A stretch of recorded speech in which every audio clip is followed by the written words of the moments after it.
You must be exhausted from the experiment. Let me clean the equipment. Sarah's sweet, delicate voice rang out.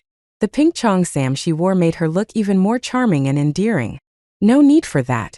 How could we, as men, let a young lady like you do the cleaning? What are we here for? My brother, Ethan, reached for the test tubes, ready to clean them. Sarah, take a break for a while. Once we're done, we can all grab dinner together. My fiancé, Noah, chimed in, with his gold-rimmed glasses and a warm, gentle smile. He looked every bit as refined as always. Sarah stuck out her tongue playfully. Since when do boys wash flasks and bottles? That's a girl's job. You guys can clean up the other stuff instead. Seeing her so insistent, Ethan and Noah exchanged glances and moved aside to organize the other equipment. As soon as the boys left, Sarah dropped her facade. She carelessly dumped all the test tubes and flasks into the sink, some still half filled with nitric and perchloric acid. My heart skipped a beat. Finally, I understood the cause of the explosion in my past life. Emily, why are you just standing there? Get over here and help me. Sarah commanded arrogantly. Sure. You wrote the experiment paper and designed the project, but the manual work still needs to be shared. I took several steps back and replied calmly. Nitric acid and perchloric acid can't be mixed with other solutions. You also shouldn't wear a skirt in the lab. Pants, gloves, and goggles are mandatory. These are basic safety rules. How can you be a senior and still not know this? In my past life, I was a typical overachiever, always focused on research papers and experiments. I never refused when they wanted their names on my projects, which made them think I was easygoing, easy to bully. That's why I ended up being cyberbullied, doused with sulfuric acid by a rival student, and dying in agony with my body covered in chemical burns. I could have achieved groundbreaking work in nanotechnology, elevating my school's research to new heights. Instead, my future was destroyed by these selfish, malicious people. Fine, I'll remember next time. You're so naggy. Sarah scoffed, rolling her eyes before showing off her oversized zircon nails. You see my nails, don't you? They're brand new and can't touch water. So, you'll wash everything today. I let out a cold laugh and flatly refused. Ethan and Noah offered to help earlier, but you insisted on doing it yourself. Now you can handle it. Hearing my rejection, Sarah's expression darkened. She quietly slid a bottle of hydrochloric acid off the table and hid it. Then she raised her voice dramatically. Emily, I admit I'm not as smart as you. That's why I usually follow your lead. But do you really have to humiliate me like this? As she shouted, she suddenly threw the hydrochloric acid onto the nitric and perchloric acid. Flames erupted instantly, spreading rapidly. So, it was all premeditated. Help me, Emily, Sarah screamed, surrounded by crimson flames. Her face was full of panic, but her eyes were unnervingly calm. She was betting on my kindness, on the assumption that I would save her because I was compassionate and forgiving. In my past life, I did save her, but she pushed me into the flames instead, leading to my agonizing death and disgrace. The trust of my mentor, the love of my parents, the respect of my peers, all gone. I was left to bear their scorn and hatred alone. But not this time. I simply stood on the other side of the flames, smiled faintly, and said, Oh dear, the fire's too big. I'll go get someone to help you, I said, picking up the experiment data report and turning to leave. Behind me, Sarah's frantic screams filled the air. Emily Sue, you can't leave. Get back here and save me. You have to save me. When the fire first started, she could have run out. Instead, she deliberately reached out a hand, expecting me to pull her to safety. Now, the fire had spread too far. An escape was impossible. As I walked out of the lab, I ran into Ethan and Noah, who were coming back with milkshakes in hand. Mango flavor, Sarah's favorite, but I didn't like mango at all. Emily, why are you out here alone? Where's Sarah? Is she slacking off and refusing to wash the equipment? Ethan asked teasingly, then added with a grin. You should learn from Sarah. Talk softer. Act sweeter. That's how you win a man's heart. He nudged Noah with his elbow. Isn't that right? Future brother-in-law. Noah adjusted his gold-rimmed glasses and smiled faintly. Sarah's personality is indeed quite charming. Emily, it wouldn't hurt for you to pick up a few things from her. I let out a cold laugh. So, this was my own brother and my fiancé. One always undermined me while flattering Sarah, and the other called me by my full name but used a cute nickname for her. In my past life, I never noticed any of this. There were times when junior classmates subtly hinted at something, mentioning seeing Noah and Sarah at the movies, acting intimately. When I confronted Noah, he claimed Ethan had been with them and that the three of them had gone together. He explained he hadn't interrupted me because I was busy in the lab. He even told me not to trust the juniors. They were just jealous of being left out of my projects and trying to sow discord between us. And I believed him without hesitation. After all, my own brother backed him up. Why would Ethan lie to me? But Ethan didn't just lie to me. He helped orchestrate my demise. Sarah's inside washing the equipment, I said with a sarcastic smile. She mentioned her new nails make it difficult. Though, if someone could help her, that'd be great. As soon as the words left my mouth, Ethan and Noah rushed eagerly into the lab to assist her. I glanced at my watch. It had been 3 minutes since the fire started. Sarah was likely already covered in burns. There was no way they would let their precious Sarah perish in the flames. They'd rescue her, no matter what. Sure enough, chaos ensued. By the time they were all rushed to the hospital, Sarah was covered in burns. Her pitiful face, however, remained miraculously unscathed. Noah had a fractured leg from debris that fell while rescuing Sarah. Ethan, shielding her with his body, suffered severe burns across his back and right arm. The scene was heart-wrenching, with classmates marveling at their heroism. Why did Emily do this to me? Sarah sobbed, her voice trembling as tears streamed down her uninjured face. She could have saved me. I wouldn't be like this if she had helped. When the fire started, I reached out to her, but she turned and left. If it weren't for her, I wouldn't be burned like this. My life is ruined. Her emotional outburst not only enraged Ethan and Noah, but also stirred up the classmates nearby. Their expressions ranged from doubt to condemnation.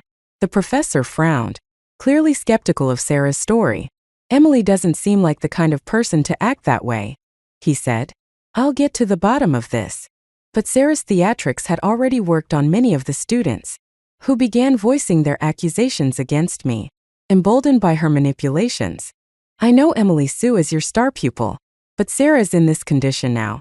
Even if you favor her, there must be a limit. One student complained. Yes, no matter how talented a student is, if they lack good character, they become a bigger threat to society. We demand that Emily be dealt with seriously. Another added. The murmurs grew louder, and the professor struggled to maintain control. Finally, he turned to Ethan and Noah, hoping to find some clarity. You two are the closest to Emily. Do you believe she's capable of something like this? He asked, clearly expecting their support to buy time for a proper investigation. Ethan was the first to respond, pouring cold water on any hope I had. Professor, my sister's personality can be unusual at times, hard to understand. The professor's eyes flickered with disappointment as he turned to Noah, my fiancé, with a glimmer of hope. Everyone at school knew how well Noah treated me, bringing me meals 3 times a day, reserving library seats for me, delivering umbrellas in the rain, even driving 3 hours just to buy my favorite soup dumplings. But now, his face was cold, as if he were addressing an enemy. Professor, the facts are right in front of us. It's hard not to believe them. I wish she wasn't this kind of person, but unfortunately, she is. Their words sealed my fate. The professor seemed to age 10 years in an instant, his posture sagging under the weight of betrayal. Sarah, I heard you were burned. Are you okay? I suddenly entered the room, deliberately wearing an expression of concern. When I left, you were perfectly fine. You mentioned your new nails made it hard to wash the equipment, so I thought I'd head back to class to work on the report since the professor needed it urgently. On my way, I even ran into Ethan and Noah and asked them to help you with the cleaning. What were the 3 of you doing? How did a fire break out? I crossed my arms, scolding them with an indignant expression. You're all seniors now, but your hands-on skills are still so poor. Didn't I already tell you not to do experiments when I'm not around? And now look, Sarah is seriously injured. This is unacceptable. My tone was sharp, and my performance flawless. far outshining their earlier attempts at acting. Sarah, lying on the hospital bed, was stunned into silence. Ethan and Noah looked equally baffled, unable to process my sudden shift. The professor's eyes lit up with hope. Emily, is what you're saying true? You didn't leave Sarah to fend for herself in the fire. I frowned, tilting my head in confusion. What do you mean, Professor? I don't understand at all. Sarah suddenly erupted in a hysterical scream. Emily Sue, stop pretending. You were right next to me when the fire broke out. I begged you to help me, and you said you'd get someone else to save me. I pressed my lips together, suppressing the smile threatening to break free. So, she finally understood how it felt to be wronged, helpless, and suffocated by injustice. I was simply treating her the same way she had treated me. Why was she losing her mind over it now? Oh, Sarah, how could you accuse me of such a thing? I said, feigning hurt. Remember, no one wanted to work with you on experiments because of your poor skills. I was the one who partnered with you and stayed up late helping you with your reports and data. And last winter, when you wore sheer tights in sub-zero temperatures to meet someone for a date and nearly froze your face. Who was it that stayed up all night massaging and treating you? Sarah's face twisted in anger and disbelief. But I wasn't done yet. My words were calm, but the meaning behind them was sharp enough to cut through her feigned innocence. In the end, I even caught your cold, which nearly turned into pneumonia. Since I tend to keep a low profile, I didn't make a big deal about it, but a few classmates knew. Several of them stepped forward to testify. I was in the neighboring dorm room and saw everything clearly. It's true. Yeah, I've known Emily Sue for years. She doesn't talk much, but she's genuinely kind. She'd never leave someone in need. If this were about anyone else, I might believe it, but Emily would never do something like that. Hearing this, Sarah looked like she might spit blood. Suddenly, a thought seemed to strike her, and she shouted, "Check the hallway cameras. Look at when Emily left and compare it to the time Noah and Ethan came in to save me. The timing of the fire spreading will make it clear she didn't help me. She stood by and let it happen," she added, her voice rising in frustration. "If I'm lying, what's the point? Why would I deliberately burn myself just to frame her? Who would do that?" Her words sounded logical, and the crowd turned their questioning eyes toward me again. It's true that a normal person wouldn't use self-inflicted burns to frame someone, but Sarah would, because she's anything but normal. Ethan jumped in, playing along. "Emily, just tell the truth. Were you scared and decided not to help her? Don't worry. No one will blame you. Sarah's such a simple and innocent girl.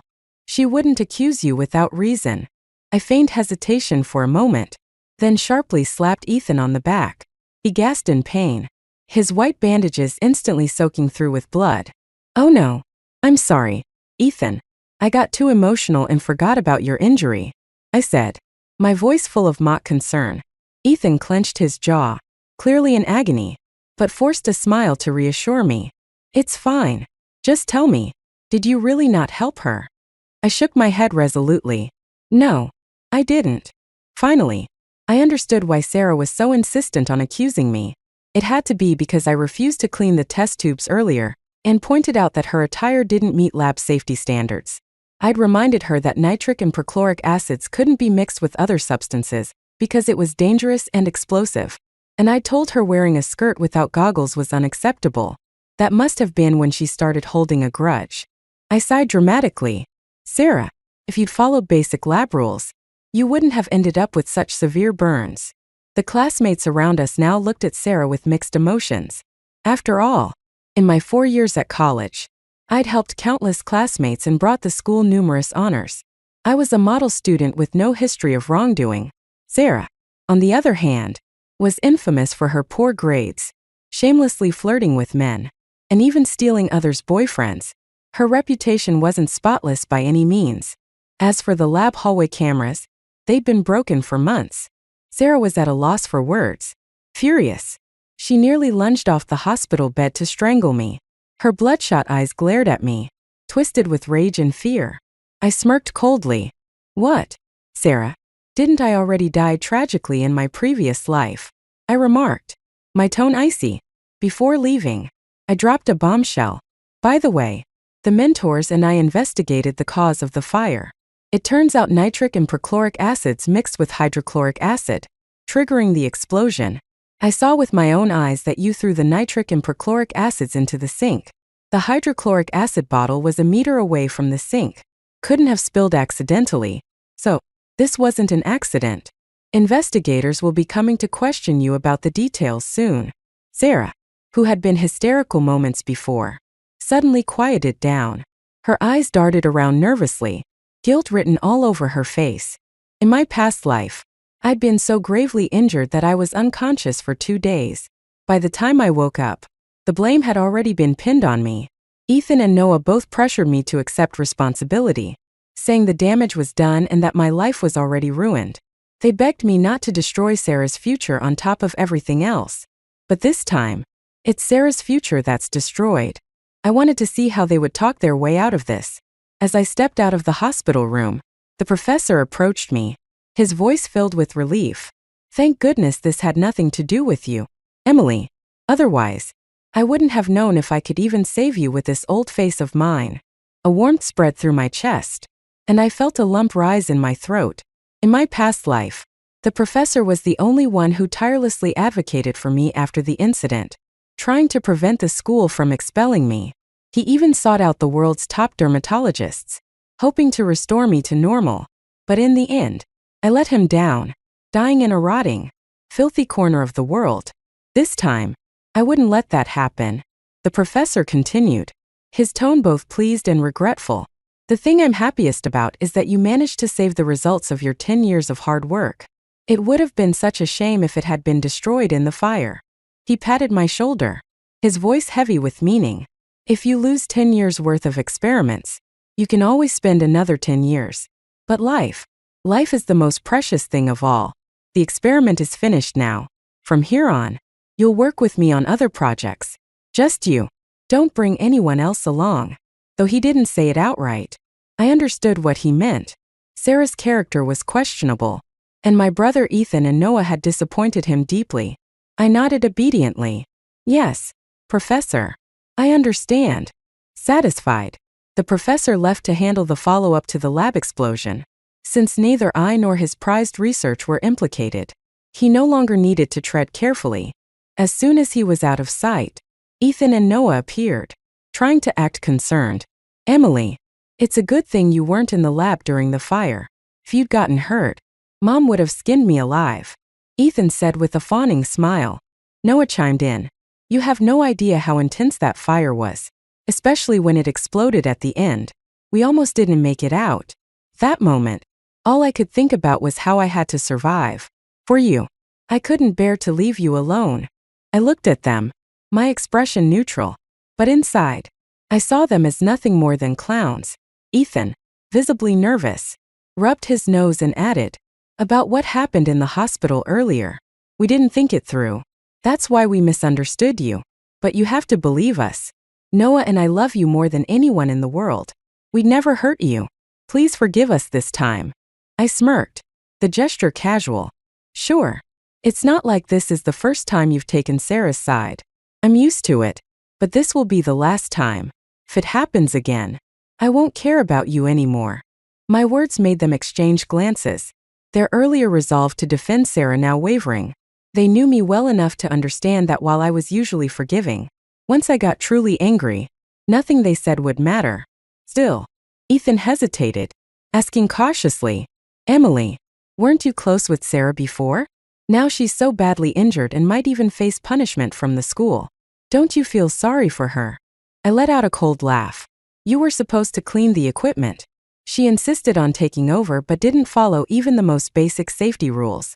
Middle schoolers know that mixing nitric acid, perchloric acid, and hydrochloric acid causes explosions. If she wasn't doing it on purpose, then she was just reckless. And if she was doing it on purpose, then she deserves whatever she gets. On top of that, she tried to frame me for standing by and letting her get hurt, hoping to ruin my reputation. Do you know what that means for my future? Who would ever trust me in a research project again? Someone so stupid and malicious. Why should I pity her? As I finished, classmates began filing out of the hospital room. Having overheard my words, many nodded in agreement. Thank goodness you saved the professor's 10 years of experimental results. If Sarah's fire had destroyed it, we'd be talking about losses in the millions. One of them commented. Hearing this, even more classmates chimed in their approval, their expressions now filled with disdain for Sarah. How can someone be so malicious? A classmate said in disbelief. Not only did she refuse to apologize for her mistake, but she even tried to drag someone else down with her.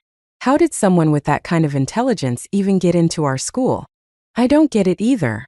Another added. I think expelling her is too lenient. She should be made to pay for the damages. She's insane. Hearing these remarks, Ethan and Noah exchanged awkward glances. Any thought of pleading for Sarah disappeared instantly. Even if they had been foolish enough to want to take the blame for her, it wouldn't have mattered. I was the third person to leave the lab, and my experiment protocols and reports were meticulously detailed. The conclusion was undeniable. Sarah was expelled. The news spread like wildfire in the media, making her infamous. Normally, an accidental lab explosion wouldn't result in expulsion, but deliberate misconduct? That's intentional and could even lead to criminal charges. Sarah claimed she hadn't done it on purpose, but as a senior about to graduate, she should have known that mixing nitric acid, perchloric acid, and hydrochloric acid would cause an explosion. If she didn't, our school would become a laughingstock in the academic world. Before she was discharged from the hospital, her belongings were packed up from the dorm and delivered to her. When Sarah saw me visiting the hospital, her anger boiled over. She screamed hysterically, "Emily Sue, I've been expelled. Are you happy now?" I smiled faintly. It's not just me. Everyone at school is satisfied. After all, anyone working with you in a lab would be risking their life. Ethan frowned, displeased. Emily, why are you being so harsh? You've never spoken like this before. I raised my eyebrows, feigning incredulity. Ethan, who's your sister? Me or Sarah? She deliberately caused an explosion, likely to harm me. Your biological sister. Yet you're still defending her. I'm so disappointed in you. Ethan froze, unable to respond, caught completely off guard by my words. Noah immediately stepped in, attempting damage control. Emily, don't listen to those gossipy classmates. Sarah is a kind person. She would never do something like that on purpose. The fire was just an accident. I turned to Noah, my gaze sharp, a mocking smile tugging at my lips. Noah, you've known me for over a decade and always call me by my full name. You've only known Sarah for 3 years, and yet you call her by her nickname. So intimately. How interesting. Noah flinched, his gaze darting away from mine. I'm just used to following Ethan's lead. That's why I call you that. I raised an eyebrow, scoffing. Ethan always calls me Emily, yet you never picked up that habit. Funny how selective your habits are. Noah scratched his nose, his guilt plain as day. From now on, I'll call you Emily. Don't be mad. Okay. I laughed coldly. Call me Emily? Do you think you're worthy? Noah.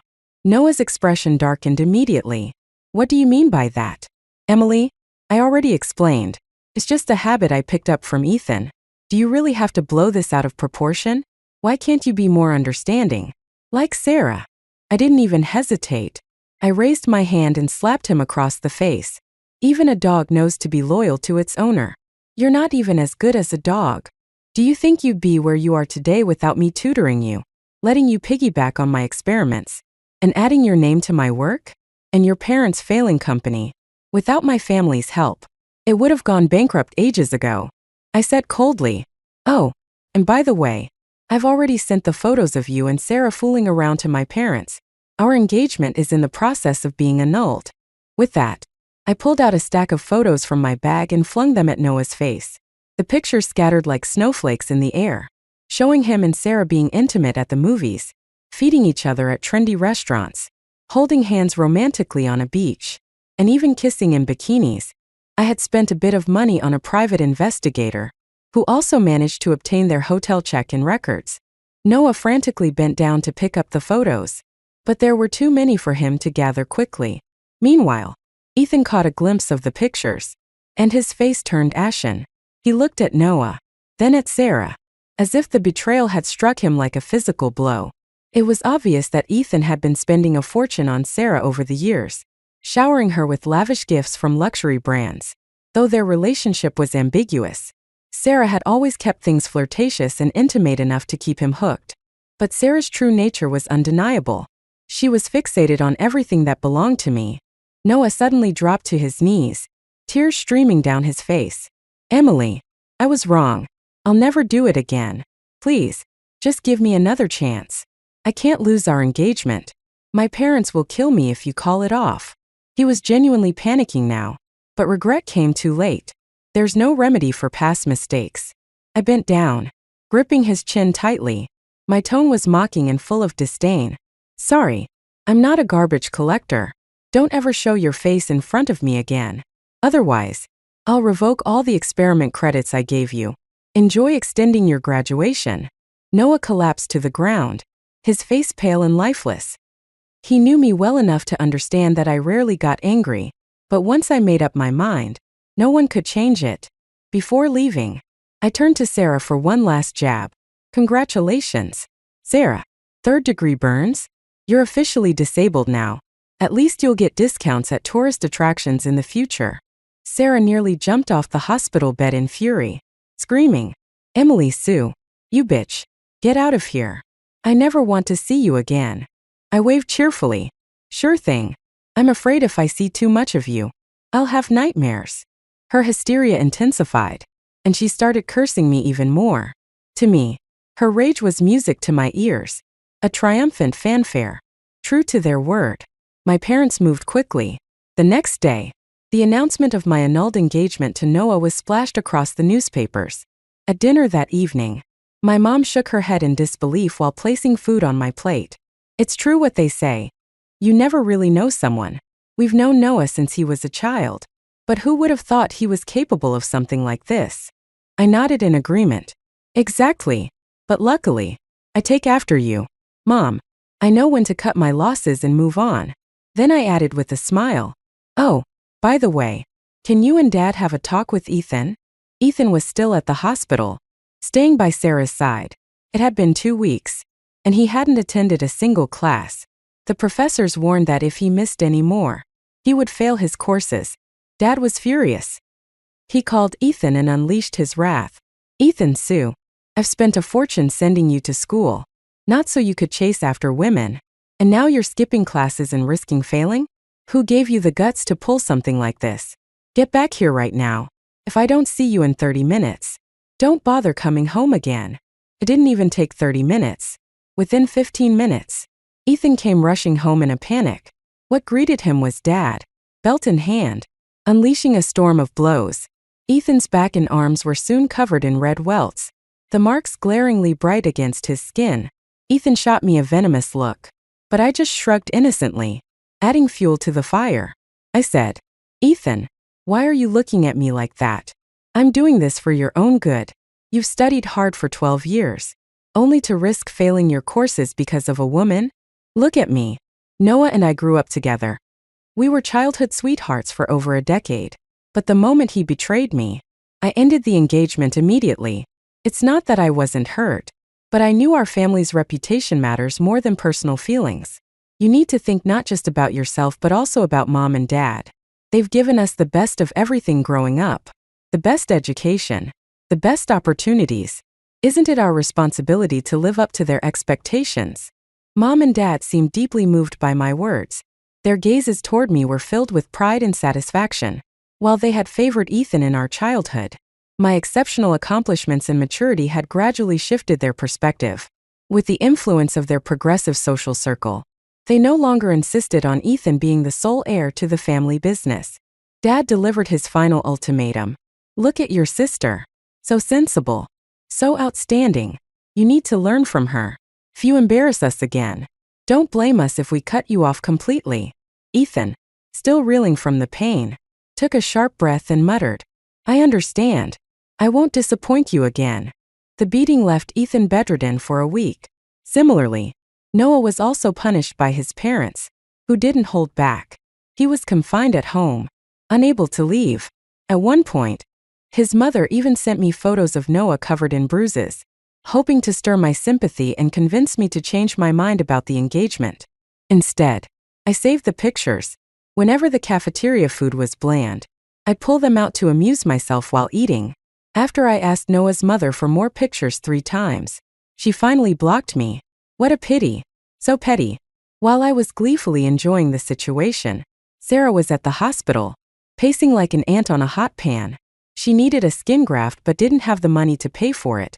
She'd been counting on Ethan and Noah to cover the cost, one on her left and the other on her right. Noah was never short on money, but now both he and Ethan were bedridden, barely alive. Forget about paying Sarah's bills. They couldn't even answer a phone call. When the optimal window for her skin graft surgery passed, Ethan was finally allowed out of bed. Under Mom's watchful eye, Ethan had blocked all of Sarah's contacts. But then I posted a carefully curated update on my private social media, visible only to Sarah. It included Ethan's detailed schedule, complete with specific times. Ethan had become Sarah's only lifeline, and she had no choice but to grab onto him. Predictably, Sarah didn't disappoint. Just a single tear from her was enough to soften Ethan's heart. He paid for her medical bills, upgraded her to a VIP hospital room, and began sneaking off to visit her after school, staying for half an hour before rushing home. On weekends, he used the excuse of playing basketball with friends to spend time at the hospital, even gifting her an LV bag. Ethan, you're so good to me. Sarah sobbed as she leaned into his arms, her tears streaming down like a delicate flower in the rain. Even when I'm like this, you don't abandon me. Without you, I wouldn't be able to go on. Don't say that. Ethan replied tenderly, kissing her on the forehead. You'll always be the most beautiful girl in my eyes. Sarah's cheeks flushed with shyness. Ethan, when I recover, I'll become your most beautiful bride. But if you're busy, don't come see me too often. Your parents might get upset. Just visit when you have time. She paused and added with a scheming tone, be careful of Emily. She's cunning and will definitely try to steal the company from you. You have to guard against her. Ethan frowned, his expression uneasy. Recently, Mom and Dad had been especially kind to him, even letting him join the company and attend executive meetings. However, I'd been with the company longer and had gained significant support from key personnel. Despite his reassurances to Sarah, he couldn't hide his lack of confidence. After all, he'd never beaten me in any competition, not even as a child. Don't worry, Sarah said sweetly. I'll make sure that never happens. Meanwhile, I received videos from the private investigator I'd hired. Watching them, I couldn't help but smirk. I was swamped, juggling my professor's project and learning company management from my parents. So outsourcing these matters to a professional saved me a lot of time. The footage was crystal clear, almost like being there in person. As graduation approached, the investigator sent me a new video.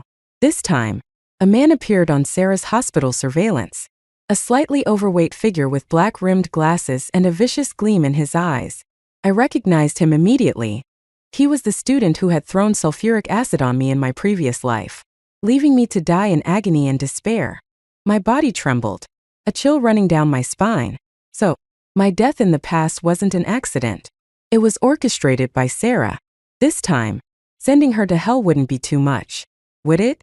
The graduation ceremony was grand and bustling, because I had saved the experiment data and preserved 10 years of my professor's hard work, along with millions of dollars in research funding. I was chosen to deliver the commencement speech as the graduating class representative. Naturally, Mom and Dad attended the ceremony to witness this moment of honor. The teachers, seeing that I hadn't allowed Ethan's grades to be jeopardized, looked at me with approval. Ethan, who had always had a clear and guileless demeanor typical of a spoiled rich kid, now looked at me with a dark and complicated expression. I walked gracefully onto the stage and bowed elegantly. Hello, everyone. I'm Emily Sue, a member of the class of 2004. It's an honor to stand here and deliver this speech on behalf of the graduating class. Before I could finish, Sarah stepped onto the stage from the other side, holding a microphone. She wore a backless mini dress that exposed the twisted scars on her skin. Her voice trembled with emotion as she accused me. Emily Sue, you're a liar. You're not qualified to represent the graduates. I'm Sarah, the victim of the lab explosion 3 months ago. Many of you might have heard that the explosion was my fault. But that's not the truth. Tears welled up in her eyes as she continued. Emily was there during the explosion. She's the one who told me to pour the hydrochloric acid into the sink. She said it would be fine. I trusted her. So I didn't question it and did as she said. That's what caused the accident. Her voice broke as she addressed the audience. You probably think I'm stupid. And I am. Ever since I started college, I've been bullied by her. I got used to following her orders. On the surface, she's a top student, admired by everyone. But behind the scenes, she's a master manipulator and a bully. She'd intentionally tell me my experiments weren't good enough, accuse me of wasting her time, slap me dozens of times, and force me to buy her coffee, only to throw it in my face, saying it was too sweet. She even made me kneel and wash her feet with scalding water. The hall erupted into chaos. Sarah bit her lip, tears brimming but refusing to fall, looking both defiant and pitiable. There are plenty of people here who've been bullied by her. We've all graduated now. Are you still going to stay silent? Your silence will only allow her to keep hurting others. The crowd exchanged glances, scanning the room for anyone willing to speak up. That moment, Ethan stood up and declared, I'm Ethan Sue, Emily's brother. On behalf of my sister, I apologize. She's always been arrogant and domineering, and this isn't the first time she's bullied someone. I thought she'd changed, but clearly, she hasn't. The two of them, Ethan and Sarah, worked together seamlessly to frame me. It was almost laughable. Suppressing a scoff, I calmly turned around and clicked to reveal the next slide on the projector. The screen lit up with a video of Ethan and Sarah in a hospital room, clearly engaging in an intimate encounter. Of course, the critical parts were pixelated, but their voices and figures were unmistakable. The audience erupted into an uproar, gasping and murmuring in disbelief. I turned back to the microphone and said, slowly and deliberately, Ethan, didn't you say you wanted to protect your classmates? Is this how you protect them? By taking it to the bed? And now you have the audacity to turn around and slander me, your own sister. I turned my attention to Sarah, smirking. And you, Sarah, truly impressive. One moment you're in bed with my ex-fiancé, and the next, you're cozying up to my brother. With your talent for seducing men, you could write a book and make a fortune. Sarah's face turned beet red, and she exploded with rage. Emily Sue, you bitch. She screamed furiously. You'll die a horrible death. Sarah screamed, her voice filled with venom. As soon as she finished, the overweight man standing not far behind her pulled out a glass bottle and began walking toward us. A sinister glint flashed in Sarah's eyes as she sneered. No matter how powerful you think you are, you'll die today. Before she could finish her threat, the man threw the sulfuric acid in his bottle, not at me, but at her. The sound of flesh sizzling and dissolving filled the air as Sarah collapsed to the ground, writhing in pain. The man's twisted grin widened as he poured more acid onto her. You thought you could deceive me? He growled. My sister's death was your doing. Today, you'll pay for it with your life. Ethan, who had been watching from the audience, sprang into action. He jumped onto the stage, shouting, You're insane. Stay away from Sarah. He pushed the man away, his face livid with rage. The man's grin turned even more menacing. So, you're one of her accomplices? Then you can die too. He pulled out a bottle of gasoline from his pocket and doused Ethan before he could react. Within moments, the man lit a match and threw it at him. It all happened so fast. By the time the audience realized what was going on and rushed to put out the flames, it was too late. Sarah's body was almost entirely corroded by the acid, and Ethan was left with half his body burned. Though he survived, his face was permanently disfigured, his eyes blinded, and the nerves in his right arm irreparably damaged, leaving him disabled for life. Sarah died not understanding why the man she had enlisted turned against her. But I knew. My private investigator had uncovered the man's history. His younger sister had been a freshman in college and in a relationship with a male classmate when Sarah had come between them, stealing her boyfriend. The betrayal had driven his sister into severe depression, eventually leading to her suicide. In my past life, Sarah had pinned the blame on me, leading to my ultimate downfall. This time, with the truth revealed, The man sought his vengeance on Sarah instead. As for Ethan, our parents abandoned him completely, not because of his physical disabilities, but because he had publicly betrayed me, his sister, by siding with Sarah and attempting to frame me. That betrayal crossed an unspoken line and exposed the true nature of his character. Ethan, still young, was sent to live in a nursing home with elderly residents. He was furious and tried escaping several times, but within days, he always returned. His appearance was horrifying. His body emitted an unbearable stench of decay, and he couldn't find work. With no money and no support from our parents, he had no choice but to crawl back. One day, he called me. "Emily, please, talk to Mom and Dad. Let me come home. I promise I'll behave."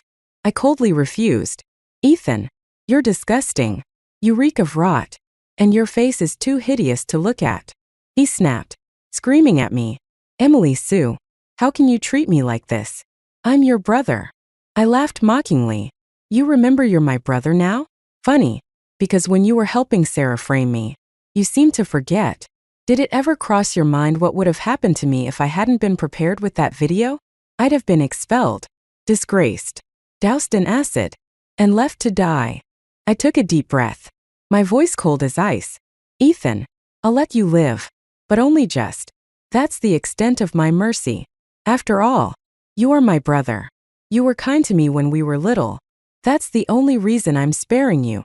As for Noah, when I took over the company, Noah's family business was the first to be swallowed up. His parents, deep in debt after taking out high-interest loans, fled overseas, leaving Noah behind, unaware of the truth. It wasn't long before loan sharks drove him to the brink of despair, nearly causing him to jump off a building. In his desperation, he came to beg me for help. The man who once carried himself with the polished grace of a gentleman now looked like a vagabond. He'd lost at least 20 pounds. His face gaunt and haggard.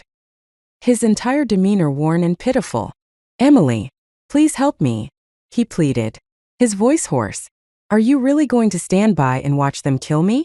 Just help me this once, and I swear, I'll do whatever you want. I'll be your dog if you want. I'll be loyal to you forever." I smirked, my tone dripping with mockery. Calling you a dog would be an insult to actual dogs. Honestly, with resources so limited these days, ridding society of a pest like you would be doing everyone a favor. I leaned in closer, my eyes glinting with cold amusement. "Don't worry, though. Out of respect for all the years we've known each other, I'll make sure your body gets a proper burial after you're gone." I kept my word. A month later, Noah was dead. His good looks had caught the eye of the loan sharks, who forced him into working as a male escort at a high-end club. One night, after being hired by a group of burly men, things went too far. The fun they had was so extreme that it killed him. I arranged for his body to be cremated, and then I disposed of his ashes in the hazardous waste bin. Poetic justice. Trash returned to trash.